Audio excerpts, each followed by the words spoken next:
Have you ever felt something stirring inside you that you couldn't quite name? A sense that you were made for more, without a single clue what that more actually looks like? Have you prayed for direction so many times that the words themselves started to feel worn out, like you were reciting something instead of truly asking for it? Have you sat in service after service, hearing about purpose and destiny, while quietly wondering why yours still feels like a locked door with no key in sight? Have you ever opened your journal, pen in hand, ready to finally write down the plan, and just sat there, staring at a blank page because nothing came? Please, stay with me today, because I believe this conversation is for you specifically. Not a generic pep talk about chasing your dreams. Something more honest than that. Something that sits with the discomfort of not knowing instead of rushing past it. You are a woman who has genuine love for the things of God. You've prayed the prayers, you've asked for wisdom, you've told Him you're willing, fully willing, whatever it costs. But the direction still hasn't come, and the not knowing is starting to feel heavier than you expected it to. You watch other women post about their businesses, their ministries, their 5-year plans laid out in neat little squares, and you wonder what's wrong with you, that you still can't see your own path clearly. You wonder if you missed something, a sign you should have caught, a door you should have noticed was open.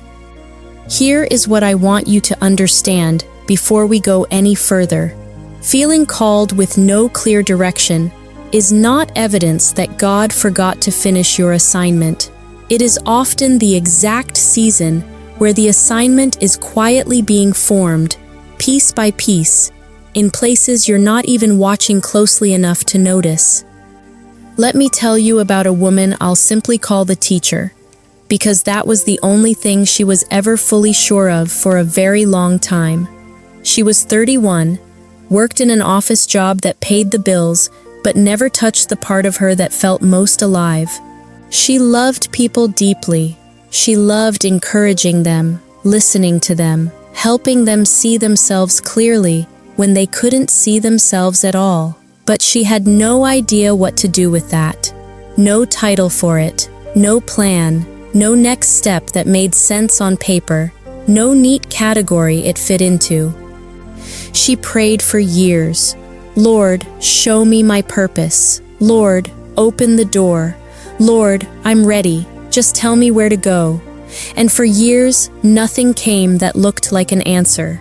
No clear ministry, no business idea that stuck, no sudden burst of clarity in the middle of the night.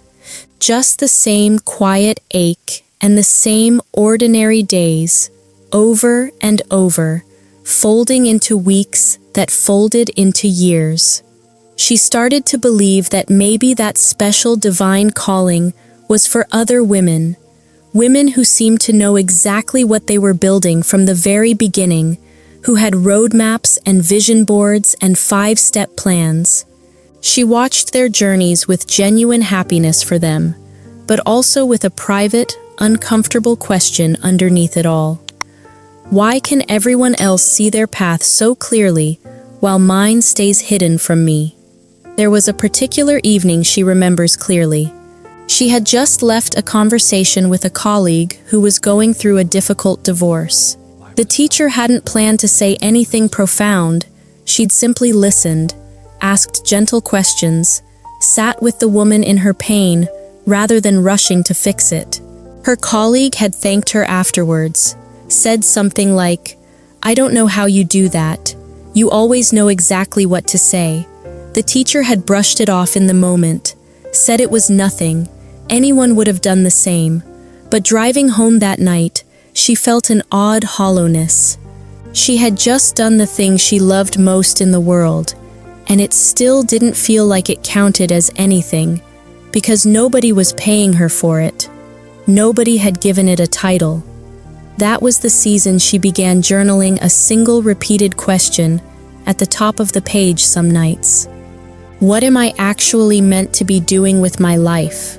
She never got a tidy answer, just the same blank page staring back some nights. and on other nights, small scattered thoughts that didn't seem to add up to anything significant.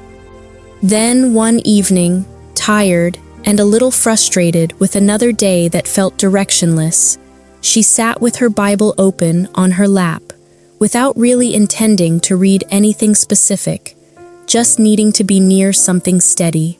She landed on Proverbs 16 verse 9, which says, "A person's heart plans their way, but the Lord establishes their steps." She read it slowly, then again. Plans their way, establishes their steps, not the whole map at once, steps.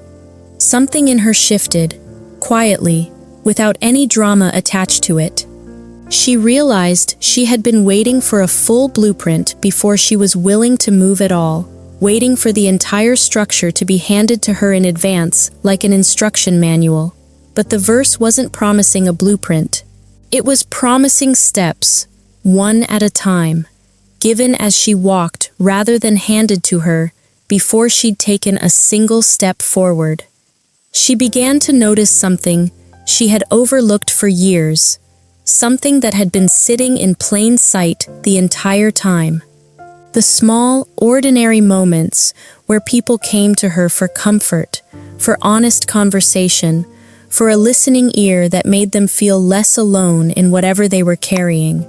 She had always dismissed it as just being a caring person, nothing worth building a life around, nothing that belonged in the same category as purpose or calling. But she started to wonder if the thing she had been searching for so hard had actually been sitting quietly in her hands the entire time, disguised as something too familiar to notice, too ordinary to count. She didn't quit her job the following week. She didn't launch anything overnight. She simply began saying yes to the small nudges more deliberately, offering to mentor a younger colleague, starting a quiet habit of writing down the conversations that seemed to matter most, the questions people kept bringing to her, small, unglamorous, unannounced steps. And slowly, without a single dramatic turning point, a shape began to form that she hadn't been able to see while she was waiting for the whole picture at once. Here is what feeling called without direction is often trying to teach you, if you let it teach rather than torment you. The first thing, calling is usually revealed in layers, not all at once. Proverbs 16 verse 9 makes that clear. God establishes the steps as you walk, not before you start walking. Waiting for the entire picture before you move is often exactly what keeps women stuck the longest, sometimes for years they didn't need to lose. As long as you start in alignment with His Word and the right motive. The second thing, what feels ordinary to you is often extraordinary to someone else. The teacher had been overlooking her own gift for years because it felt too natural to count as anything significant. Romans 12 verse 6 reminds us that we each have gifts that differ according to the grace given us. Your gift rarely feels impressive to you personally. It usually just feels like you, like something anyone could do, when in truth it is rarer than you realize. The third thing, unclear seasons are often preparation seasons, not punishment seasons. Think about Joseph.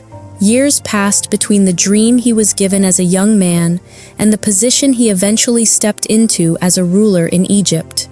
The waiting wasn't wasted, even though it must have felt that way for a very long time. It was shaping the character of the man who would eventually be trusted with far more than he could have carried earlier.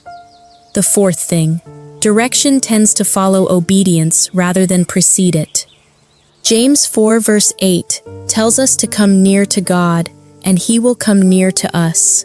Nearness to our Creator comes first. Clarity tends to follow after, not before. Many women are waiting for clarity as a condition for drawing closer, when it usually works the other way round entirely. The closeness itself is often the very thing that produces the clarity they've been asking for. The fifth thing, small faithfulness is rarely wasted. even when it looks unremarkable from the outside. Luke 16 verse 10 tells us that whoever is faithful in very little will also be faithful in much. The teacher's willingness to keep showing up for the small, quiet conversations nobody was applauding her for was never separate from her calling. It was the calling already in motion long before it had a name. Now listen, the absence of a 5-year plan does not mean the absence of a calling. You are not behind the women who seem to have it all figured out already. With their plans laid out so neatly, you can't help comparing your own uncertainty to their apparent clarity. You are not late. You are not overlooked. You are not the exception God somehow forgot to give a purpose to. You are in a season where God is building the foundation quietly before He reveals the whole structure, and that is not a smaller kind of favor. It is simply a different timeline, one that requires trust rather than proof. So here is the one thing I want you to do today. Stop asking God for the whole map. Ask Him instead for the first step, just one, small and specific. Then take it, even if it feels small, even if it feels too ordinary to matter, even if nobody applauds you for it, even if it feels like something outside your regular schedule.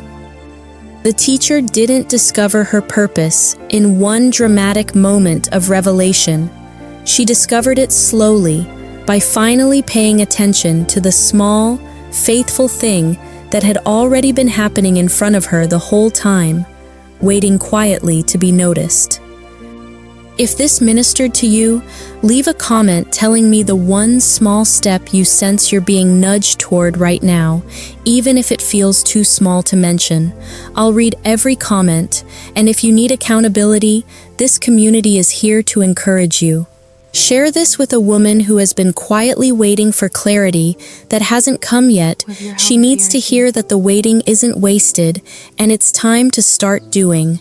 Subscribe if you want more honest, gentle conversations like this every week. You are not without purpose. You are simply in the season before it's fully revealed, and that season matters more than you know.